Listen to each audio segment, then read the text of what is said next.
Hi everyone, I am back with another video explaining the process for CXC registration for 2022.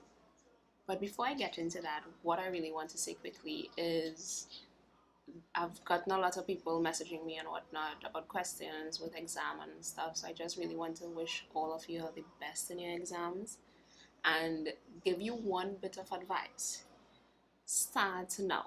Now, those of you who have messaged me asking about should I, having no experience or no real memory of the subject, try to write exam in January. You all know I'm like, I do not advise that. But those of you who are writing in June, just be sure to start early. I see it very often with my students where they think that, oh, that's quite next year, I have real time.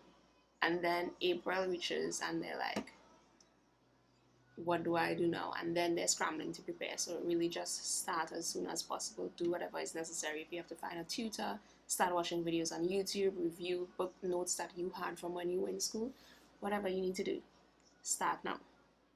So now that that is out of the way, let's go on to what are the changes with CXC registration. Now, we know it's 3 basic steps: payment, documents, registration. So the real changes have been with payment. Now, the first thing we talked about last time was you need to determine if you have to pay.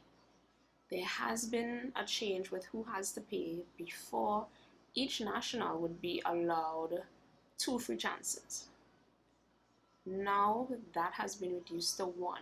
So they aren't counting when you were in Form 5 and you wrote an exam. What they're counting is outside of that. So maybe you wrote an exam in January when you were in Form 5. That counts as your 1 free chance. Maybe after school you didn't do so well in a subject, so you chose to repeat that subject or write an additional subject. That counts as your first free chance. So now you have to pay for any other subject that you want to do.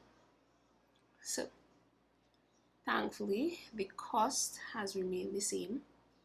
But I think the biggest discrepancy is with payment, because the ministry has put out a document saying that there are vouchers available at the Board of Inland Revenue offices.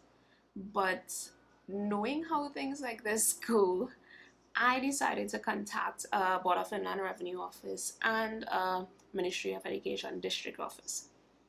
And the Board of Inland Revenue office is essentially saying that they have been informed that they are not supposed to have that form or that voucher there.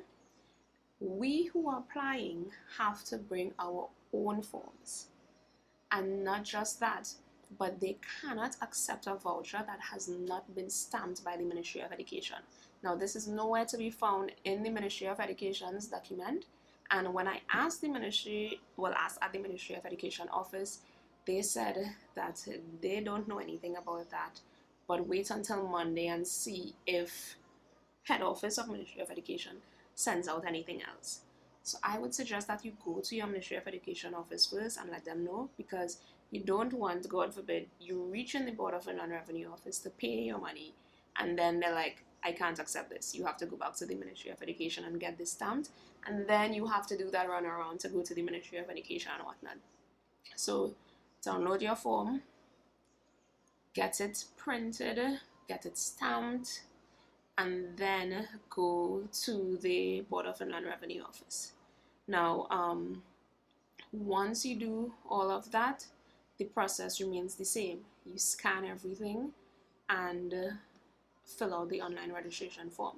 It isn't available yet. I'm assuming that they'll make it available from Monday, because we know January registration is from Monday 11th of October to the 27th of October, and June registration is from the 3rd of November to the 12th of November. So I guess from Monday they'll make this registration portal available, and then we can go and complete registration. Remember to have a good working email address when you're doing this. So that is pretty much it. So the real changes is with the payment. So I would suggest go to the Ministry of Education first and ask them to have it stamped. Try to get everything organized so that you have as little run around to do as possible.